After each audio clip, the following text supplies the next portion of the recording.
네, 이어서는 미증시를 둘러싸고 있는 이슈, 그리고 우리가 확인해봐야 할 지표에 대해서 한번 짚어보도록 할게요. 오늘은 이분과 함께합니다. LS증권 경영전략본부 신중호 본부장 오셨습니다. 어서 오세요. 네, 안녕하세요. 네, 반갑습니다. 저희 CPI는 참 시장에 안심을 불어넣어 줬는데 네, CPI는 좀 관세 영향을 받으면서 빨리 지나가 버리는 모습이에요. 또 예측을 하기도 했고 이렇게 주요한 두 지표를 보내면서 저희가 또 주목해봐야 하는 신뢰지수가 발표가 된다고요.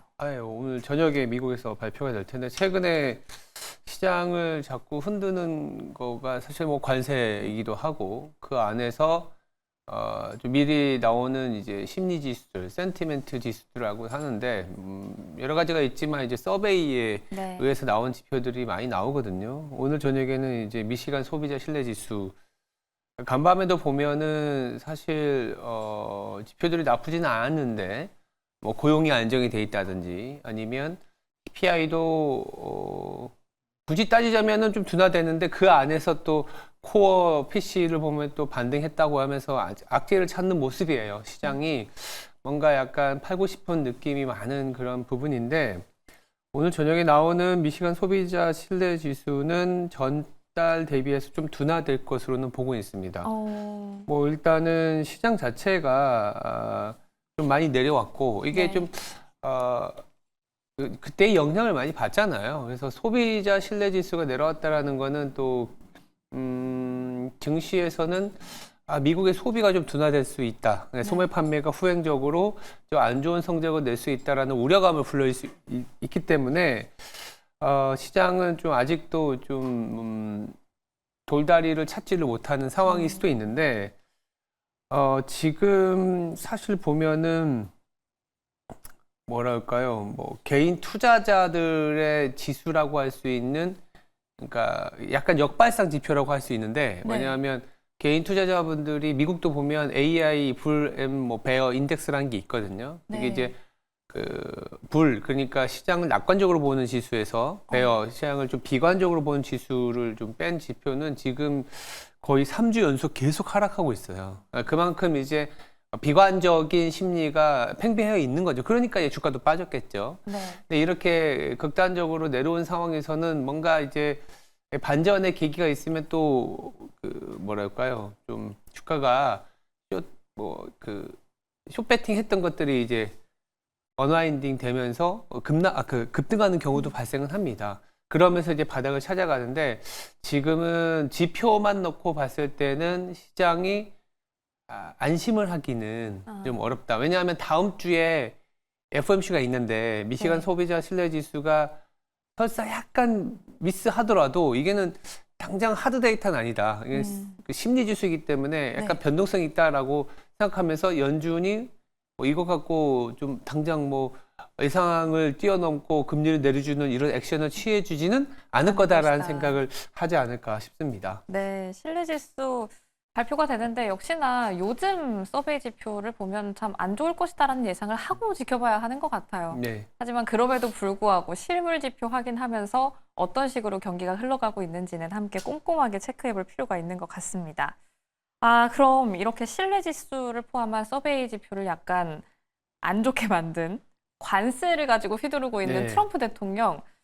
미국이 이렇게 계속 관세를 휘두르다가 소외되는 거 아니냐 이런 이야기도 나오는데 트럼프 대통령 괜찮은가요? 이대로 가다가도?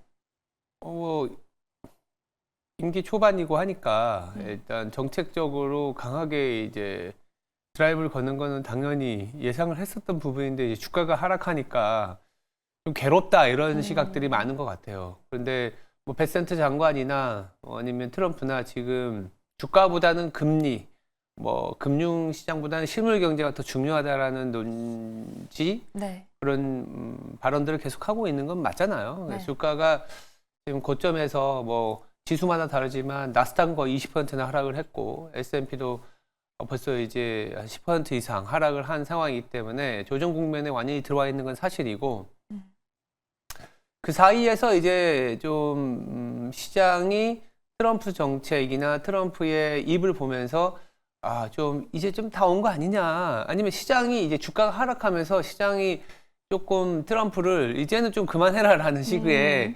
메시지를 보내는 거일 수도 있습니다. 근데 아까 이제 미시간 소비 신뢰 지수가 이제 우리 저기 미국의 어떤 소매 판매로도 연결이 될 수 있다는 말씀을 드렸던 이유는 뭐냐면, 그리고 왜 미국의 시장이 트럼프의 정책에 어떤 메시지를 주거나 아니면 트럼프의 정책에 영향을 받는 이유는, 우리나라는 사실은 우리나라의 정부가 주로 경제 내지는 어떤 소비에 있어서 상당히 관심을 받는 거는 부동산이잖아요. 근데 미국은 사실 부동산도 있지만 주식일 수밖에 없거든요. 주식 자산이 더 많고, 그리고 실질적으로 미국의 어떤 소비의 50% 차지하는 미국의 상위 계층들, 10% 정도 되는 계층들이 사실 주식의 80%를 갖고 있긴 하거든요.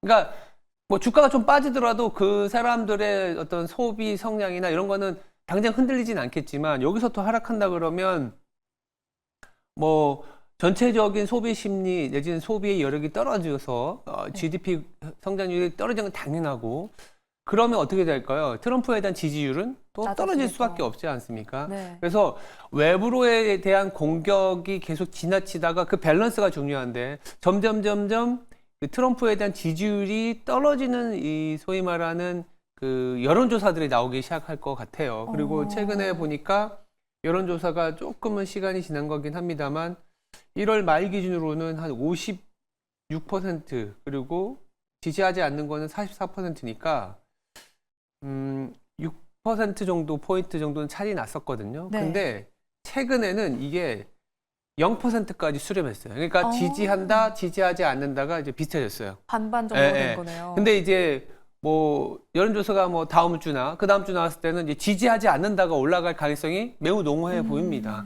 그러면 이게 좀 무르이어간다라는 표현이 맞을 수 있을 것 같아요. 주가도 굉장히 많이 빠지면서 이제 조금씩 전환이 필요해라는 얘기를 하고, 금리도 많이 하락을 하면서 부채 비용도 많이 줄어들었으니까 전환이 필요해라는 거. 그 물가나 소비 지표가 하락을 했기 때문에 연준도 금리를 내릴 수 있는 환경이 됐어. 그리고 아직은 끝나지 않고 여전히 트럼프의 집권 기간 내내 지속될 관세에 대한 얘기도 클라이막스를 지나갈 수도 있는 상황이 될 수 있을 것 같습니다. 그래서 여론조사가 어쩌면 굉장히 중요한 시장의 바로미터가 될 수 있겠다라는 얘기를 드리는 게, 좀 있으면 트럼프를 지지하지 않는다라는 여론조사가 나오기 시작하면 역으로 시장은 그게 오히려 호재라고 하면 좀 그렇지만 뭐라고 할까요?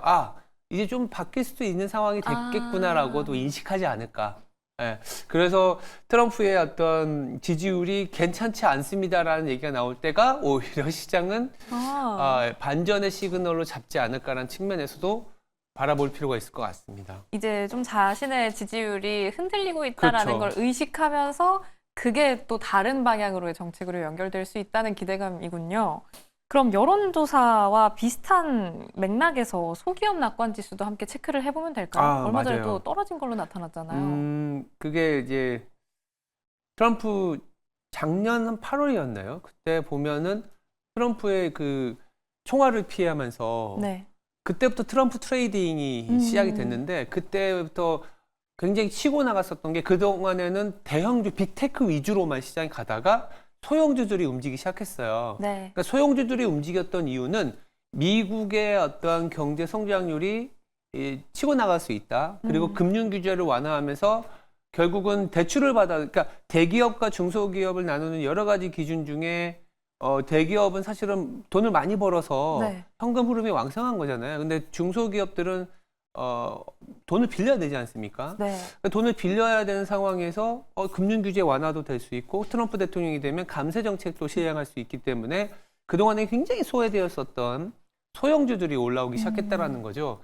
근데 그 소형주로 올라오는 그 기저에는 아까 말씀하셨던 소기업 낙관 지수 같은 게 급등을 했습니다. 그러니까 굉장히 좋아질 거야 했는데 생각보다 이게 관세 정책이나 이런 게 미국에 그렇게 좋은 거 아닌 것 같다. 지금 당장은. 그러면서 다시 이제 되돌림을 보여줬고, 그런 상황으로 보면은 소기업 아까 지지율하고도 같은 맥락인 거죠. 이게 트럼프에 대한 기대가 다 떨어져 버렸기 때문에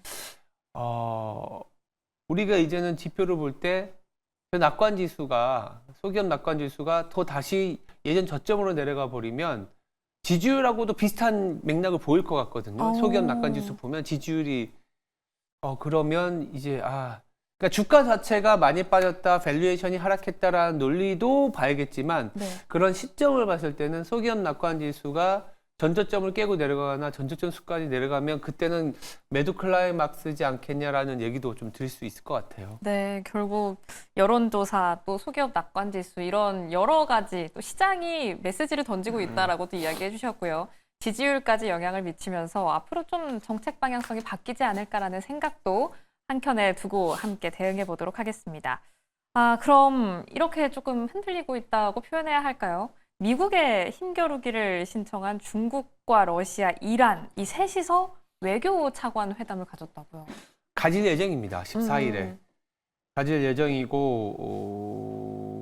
뭐 이란의 핵 협상 뭐 이런 부분들인데 중국과 러시아, 이란 하면 사실은 뭐 우리가 흔히 얘기하기에도 대척점이 있는 국가들이잖아요. 네. 그러니까 저는 이제 모르겠습니다. 어떤 식으로 결정이 될지 모르겠지만 중국 입장에서는 지금 이란과 러시아의 싼 어떤 소위 말하는 오일, 이 원유를 수입하면서 물가도 통제가 할 수 있었고 그걸 네. 기반으로 여러 가지 공장을 돌릴 수 있었고 어떤 GDP 성장률을 가져가고 더불어서 이 달러화가 아니라 위안화로 결제 시스템을 가져가면서 소위 말해서 에너지와 통화를 결합해서 미국을 좀 견제하는 식의 흐름이거든요, 이게. 트럼프가 가장 싫어하는 흐름이겠죠. 네.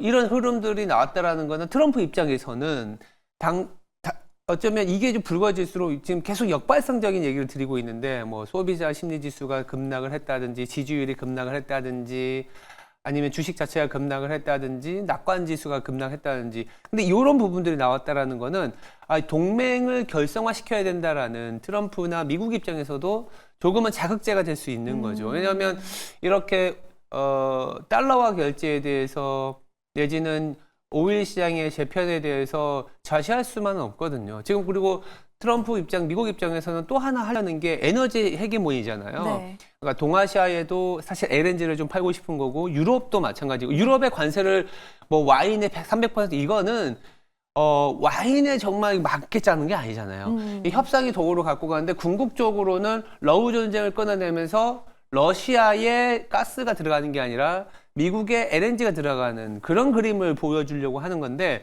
이게 어쩌면 그런 모습의 자극제가 될 수 있을 것 같고 그러면 유럽의 협상의 도구로서 LNG라는 얘기가 나오기 시작하면 그것도 또한 시장은 달래주는 뉴스가 있을 수 있을 것 같아요. 그러니까 네. 일방적으로 가는 작용과 반작용을 항상 생각해야 되는데 미국이 계속 밀어붙이니까 한편으로는 또 이런 중국과 러시아, 이란의 어떤 동맹이라고 하면 동맹이고 움직임이 나타난다는 거는 미국 입장에서도 우리 소위 말하는 우리의 밸류체인, 우리 진영을 잘 살펴야 되는 그러니까 경제적인 것도 있지만 네.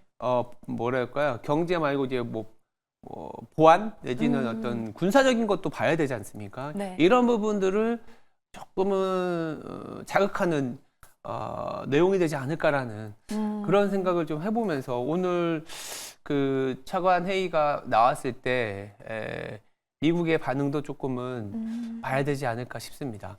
네, 결국 좀 비슷한 맥락인 것 같아요. 네. 소비 심리나 여론조사, 지지율, 그리고 이 차관 회담까지 미국이라고 해야 되는지 트럼프 대통령이라고 해야 하는지 뭐 미국 트럼프 대통령이 이제 뭐 관장하고 있으니까. 네. 트럼프 대통령이 신경 쓰여 할 만한 것들이 많이 나오고 있는 것 같습니다. 또 이런 부분들이 정책적인 방향성을 바꿔줄 수 있을지도 함께 주목해봐야 할 것 같네요. 그럼 이제 연결해서 국내 증시 힌트 한번 찾아보도록 할게요. 국내 증시에 대해서는 또 어떻게 힌트를 찾아주실까요? 국내 증시는 2,500이 깨질 것 같으면 저가 매수라고 하고 2,600을 넘어가기 시작하면 비싸다고 하고 참 이게 100포인트 사이에서 왔다 갔다 하는 게 우리 시장 맞냐 하겠지만 뭐 슬프지만 좀 좋은 거는 맷집은 강해졌는데 상단이 눌려 있는 거는 맞다라는 얘기를 계속 드렸었던 것 같아요. 뭐 수출 네. 증가율이 계속 올라가는 모습을 보여야 된다라는 얘기를 드렸었던 거고 1월에 마이너스 10%에서 2월에 그래도 플러스 돌아섰다고 2,600까지는 올라온 거였잖아요. 네. 문제는 지금 당장은 또 4월 초에 가서의 수출 데이터를 보던가 아니면 실적 아니면 뭐 외부에서 관세와 관련된 내지 무역 관련된 이슈가 좀 잠잠해질 필요가 있는데 지금은 어제 뭐 만기 영향이라고는 하지만 그리고 우리 다음 주에는 또 우리 고유의 어떤 정치적인 이벤트들이 상당히 많이 나올 수가 있기 때문에 네. 그리고 또 다음 주에 FOMC가 있기 때문에 2600을 앞두고는 좀 많이 오른 거는 좀 트리밍이 되고 좀 약간 하락하고 오히려 바닥에서 돌고 있는 거는 뭐 약간 좀 버티고 이런 식의 네. 사실은 주도주가 없는 어떤 그런 장이지 않을까라는 생각도 들고 좀 변동성이 좀 심해질 수 있는 주간이 지금부터 다음 주 한 주중반까지는 이어지지 않을까 이렇게 좀 보고 있습니다. 네, 참 100포인트를 두고 좀 답답한 박스피 장세가 계속해서 이어지고 있는 것 같아요. 오늘 개장 상황도 여실히 또 집중을 해봐야겠지만 다음 주에는 워낙에 정치적인 이벤트가 많이 예정이 되어 있으니까요. 변동성 함께 고려하시면서 장 대응해 보시기 바랍니다. 그럼 오늘 도움 말씀은 여기까지 듣도록 하겠습니다. 지금까지 LS증권 경영전략본부 신종호 본부장과 함께했습니다. 고맙습니다.